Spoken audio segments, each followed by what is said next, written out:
Meningococcal bacteria enter the body and circulate through the blood. That bacteria swell the linings surrounding the brain and spinal cord and can poison the blood. A rash may appear on the skin. The infection causes shock, organ failure, gangrene, loss of limbs, or death. Within a short period of time, meningococcal infection can become uncontrollable. It may kill an otherwise healthy person within 48 hours.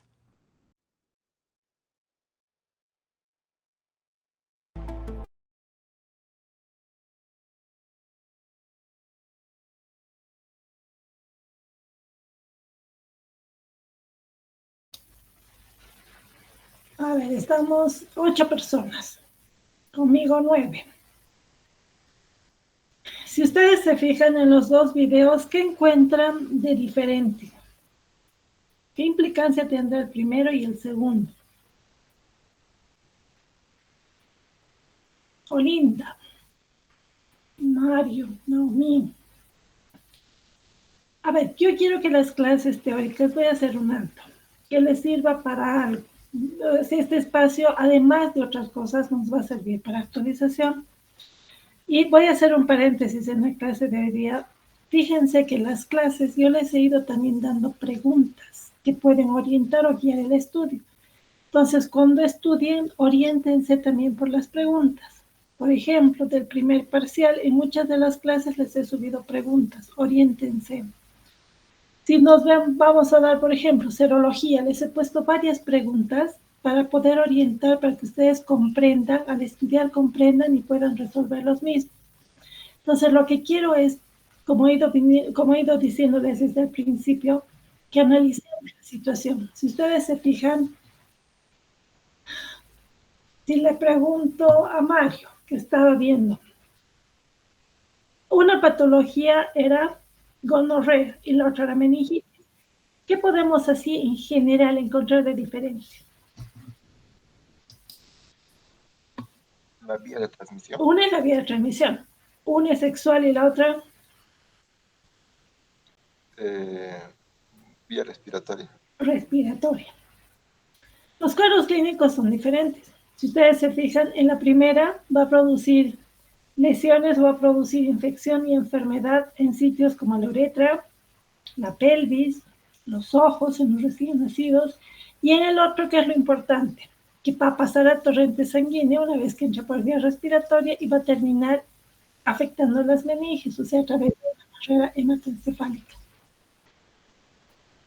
La clase, o sea, si ustedes ven, les he puesto los videos a propósito porque son videos para un público en general. Nos explica qué es la gonorrea, cómo se manifiesta, que hay secreción, que hay pus, que hemos visto que puede haber ardor.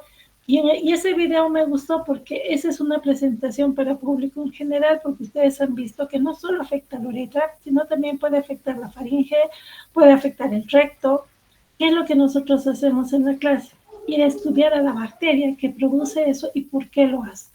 Entonces, en esta clase, en la presentación, ustedes tienen la presentación de la clase. Voy a hacerles un resumen. Como en todos los casos, ¿saben qué? No se vio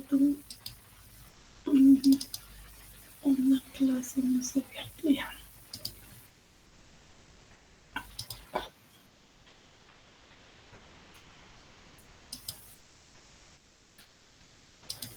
Sí, como en todas las clases, les he puesto objetivos. Yo les había dicho en la anterior clase, cuando ya vemos bacteriología sistemática, los objetivos son similares porque son objetivos más microbiológicos, o sea, están dirigidos más al agente etiológico. Primero tenemos las características en este caso del género Neisseria. Vamos a identificar las especies patógenas para el ser humano. Ya van a ver en la presentación, Neisseria puede ser bacterias saprófitas o son comensales en las vías respiratorias del ser humano, por ejemplo, en las fauces del ser humano, en la boca podemos encontrar Neisserias, pero no son las patógenas. Aquí lo que nos interesa son las dos patógenas, ¿no? Vamos a explicar las características particulares. Vamos a ver por qué una bacteria puede producir gonorrea, una ITS de ese tipo, y por qué la otra, siendo del mismo género, pero puede producir una patología diferente porque tienen características particulares que le permiten hacer eso. Entonces vamos a identificar las enfermedades que causan, vamos a hacer una revisión del diagnóstico, tratamiento, epidemiología y prevención. Ya les había mencionado que a este nivel damos pautas, no vamos a ser expertos en hacer ni diagnóstico ni tratamiento, pero sí tenemos que tener los elementos básicos para poder desarrollar habilidades clínicas en un futuro. Las fuentes de información van a ser la clase teórica y vamos a tener acá las referencias bibliográficas correspondientes. A ver, quiero hacerles, por favor, una recomendación. Cuando entren a la clase, entren a través de sus correos institucionales. De lo contrario, lo que me pide el sistema es que permita el ingreso a la sala. Y no necesitaríamos si están con su correo institucional. Entonces, ¿a qué se refiere la clase? ¿Se han visto los videos o no? Confírmenme, por favor. Chicos, ¿me están oyendo? Sí, doctora. ¿Se vieron los videos?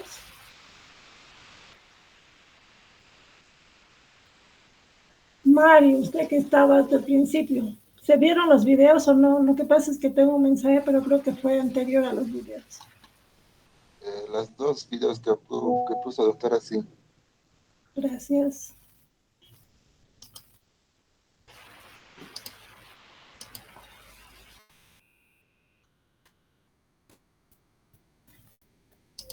Ya, ustedes tienen entonces, yo les he pasado una clase, un video donde están descritas estas bacterias. Ahí tienen la referencia por si acaso de los videos.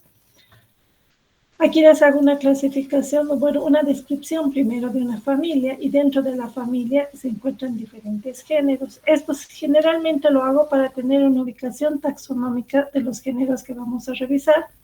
Luego tenemos la descripción de las características generales. Si ustedes analizan y partimos de atrás adelante, patologías tan diferentes, forma de transmisión tan diferente, medidas profilácticas completamente diferentes, una tiene vacuna, la otra no tiene vacuna, etcétera, van a depender básicamente de características especiales, pero todos estos microorganismos tienen características comunes, ¿no es cierto? Son diplococos, son gram negativos, tienen forma riñonar, etcétera. Hacemos una descripción general de las características. Después les muestro las características bioquímicas de Neisseria. ¿Cómo podemos diferenciar? Lo que les decía, tienen características generales, pero tienen otras que son diferenciales.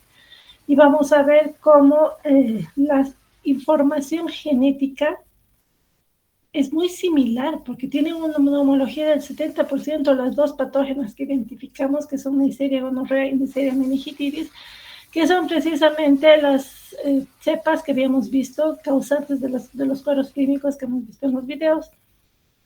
Y si analizamos, estos son genéticamente muy parecidos, pero tienen particularidades. O sea, tienen algunas características que van a determinar su virulencia, por lo tanto, el cuadro clínico, y también va a haber unos cambios o diferencias en las características metabólicas, en las características bioquímicas. Y son estas características las que se utilizan en el laboratorio para diferenciarlas. Les doy lo que es Neisseria gonorrea, y habíamos dicho, la transmisión es completamente diferente. ¿Saben qué? Esperen un segundito.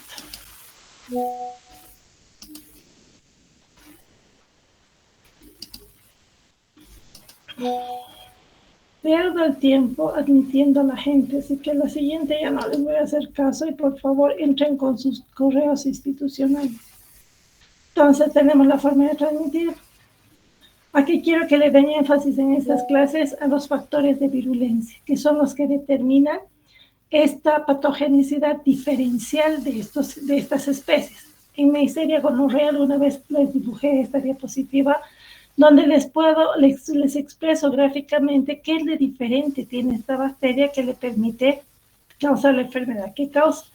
Entonces, aquí les menciono y les he puesto en rojo como para que uno se le quede grabado. Si yo veo sus diplococos, entonces, ¿qué es lo que tiene de diferente? Como para que pueda unirse, adherirse a superficies, cómo puede romper las inmunoglobulinas A en las mucosas, los plásmidos que tiene, la gran capacidad de captar hierro, etc. Describimos todos los factores de virulencia. Algo que es importante en estas bacterias son sus proteínas que le permiten la adherencia. Por un lado son los pilis y por otro las proteínas de membrana externa, que además le permite sobrevivir dentro de las células. Lo mismo el lipoligosacárido. ¿Cuáles son los cuadros clínicos que produce?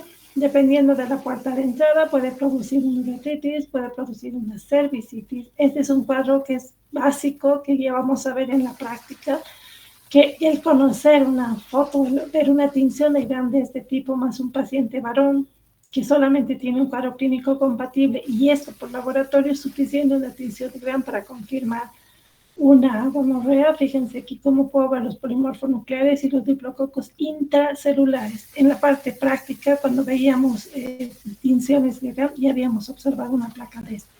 ¿Cómo puede diseminarse y afectar la piel y producir abscesos? O los recién nacidos, cuando pasan a través del canal del parto, pueden producir una conjuntivitis purulenta, que se llama oftalmia neonatal. Después les he descrito todo lo que es la patogenia, desde la puerta de entrada hasta los órganos que son afectados, tanto en varones como en mujeres.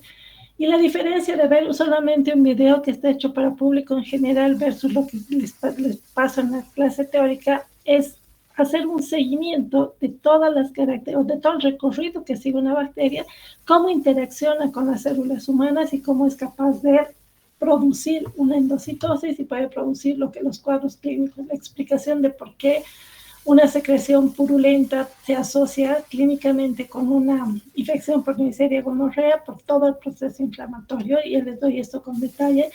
Si ustedes se fijan en la presentación, tenemos algunos dibujos y algunos esquemas adicionales a lo que tenemos en los libros de base, porque encuentro que hay, como esta, por ejemplo, una publicación en esta revista donde les expresa gráficamente por qué esta secreción es tan purulenta, cuáles son los pasos de Neisseria, cómo puede atravesar el epitelio, cómo puede llegar a nivel subepitelial, estimular una respuesta inflamatoria, etc. Ya sabemos en el primer parcial que les está entrando, en el primer parcial entrado, por ejemplo, cuáles son las citoquinas que se utilizan o que son útiles en el proceso inflamatorio, etc. Entonces, con ese conocimiento podemos asociar y ver en este caso cómo puede ser asintomática, cómo una gonorrea puede tener un paciente y ser asintomático sin manifestaciones clínicas, pero su hallazgo siempre indica tratamiento. El riesgo de los pacientes asintomáticos es que pueden ser un foco de infección y son más asintomáticas las mujeres, por ejemplo, o sea, es más frecuente el ser asintomático en el sexo femenino versus el masculino. ¿Cómo puede producir una infección en el sitio de ingreso, una uretritis, una faringitis, bartolinitis, etcétera? O cómo pueden diseminarse por cercanía, o cómo pueden diseminarse a distancia. Todo eso les explico con detalle. Por lo tanto, resumimos las enfermedades que puede producir esta bacteria, que pueden ser infecciones locales, como les decía, pueden ser complicaciones por contigüidad o a distancia. Y ese es el resumen. Ustedes van a ver que en estas presentaciones generalmente les pongo un resumen total de la bacteria donde se hace o se resaltan las características más importantes. Epidemiología, ya les he dicho, necesitamos saber los conceptos básicos, lo mismo que tratamiento, prevención y control. Cuando vemos tratamiento, básicamente lo que hacemos en esta parte es mencionarles los antimicrobianos más importantes que se pueden utilizar y las posibles complicaciones que pueden tener, y algo que es fundamental en prevención y control, si hay vacunas o no. El diagnóstico, ya les he mencionado algo, vamos a revisar con más detalle en la práctica, pero en la teórica les explico cómo es diferente hacer el diagnóstico entre varones y mujeres. Cuando en un varón un cuadro clínico compatible con una secreción uretral vista al microscopio que les dé esto, ya es una confirmación. Diplococos gram negativos intracelulares. Se diferencia, se puede cultivar, sí, en medios de cultivo especiales. Cuando veíamos la práctica, ya les había puesto de ejemplo esta bacteria. Cuando estudiábamos o cuando analizábamos cómo se hace una solicitud de laboratorio. Y les había contado que esta es una bacteria súper fastidiosa, que si yo no le doy Agartha yermati, que no es más que un agar chocolate con antimicrobianos, o simplemente agar chocolate, no crece. Súper fastidiosa porque necesita CO2.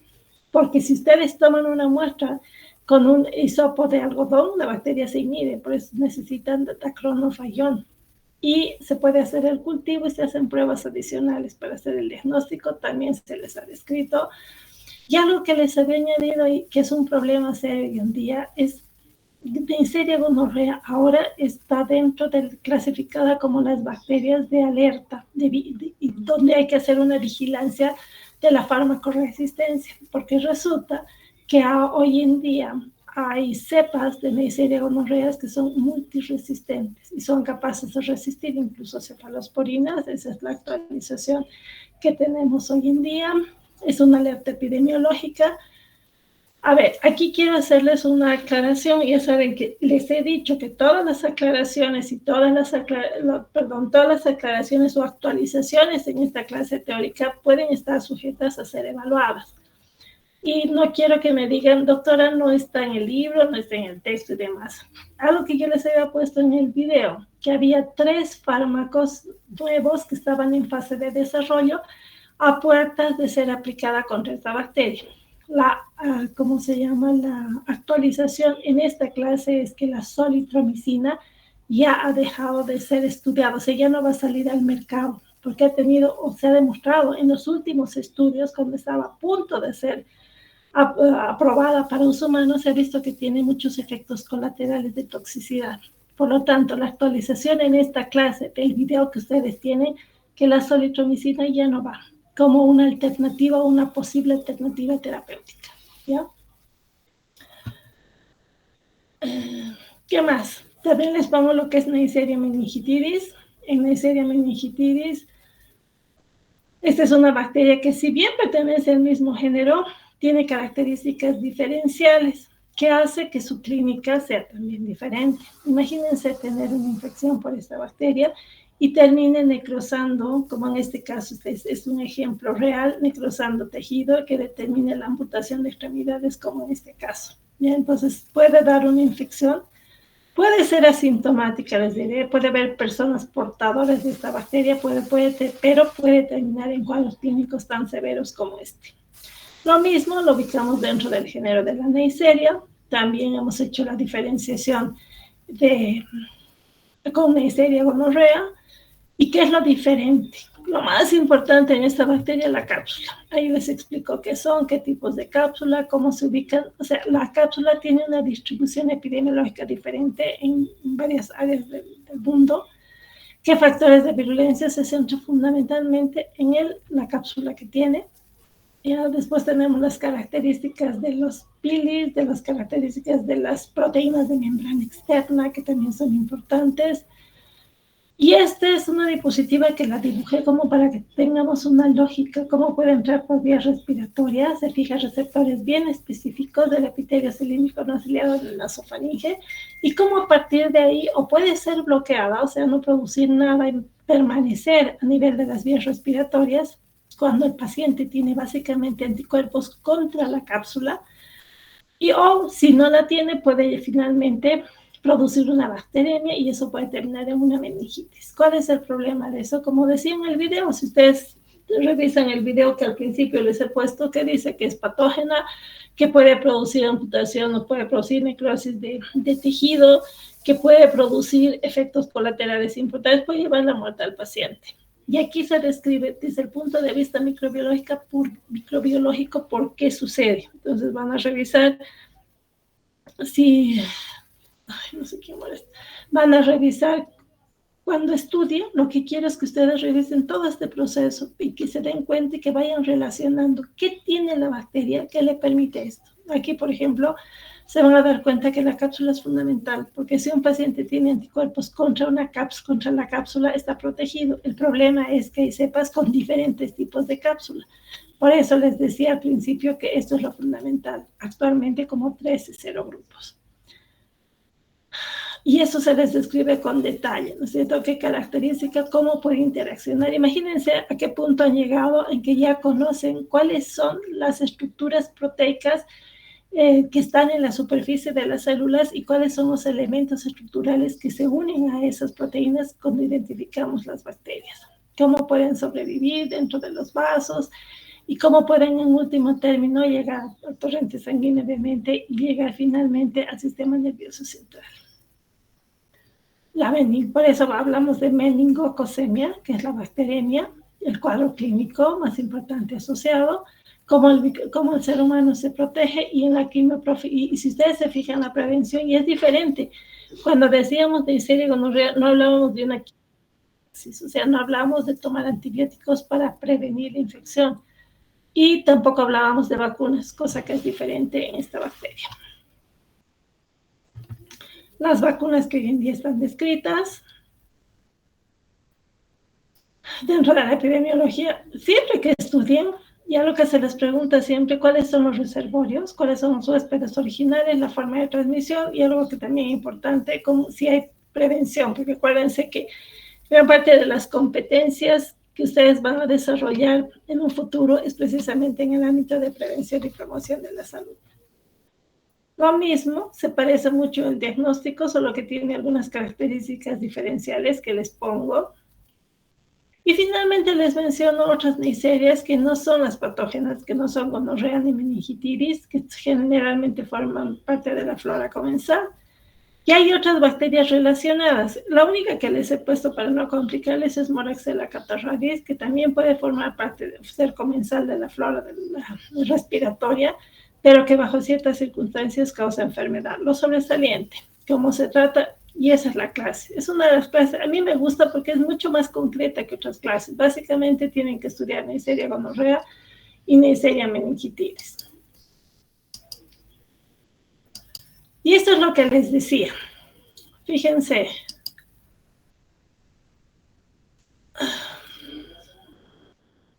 No. Si ustedes se fijan, en cada una de las clases, para ayudarles precisamente en el estudio, yo les he puesto una serie de preguntas. Y estas preguntas están diseñadas básicamente a cumplir los objetivos. Entonces, si revisamos un poquito, ustedes aquí tienen una serie de preguntas que ¿para qué les va a servir? Después de que estudien, que yo sé que no lo van a hacer ahorita hasta que terminen sus parciales, pero después que terminen sus parciales, les pido que vayan viendo los videos y vayan revisando, terminan de ver el video y pasen al cuestionario y háganse estas preguntas, deberían tener la capacidad de responder las mismas. He hecho lo mismo con muchas clases en el primer parcial. Entonces, cuando vayan a revisar, por ejemplo, para su examen de mañana, denle una revisadita a sus cuestionarios para ver si realmente estamos o hemos llegado a cumplir los objetivos generales en cada una de esas clases. ¿De acuerdo? ¿Alguna pregunta, alguna duda? No les voy a quitar más tiempo hoy día. La clase es mucho más concreta hoy día. ¿Tienen alguna pregunta, duda, comentarios, etcétera?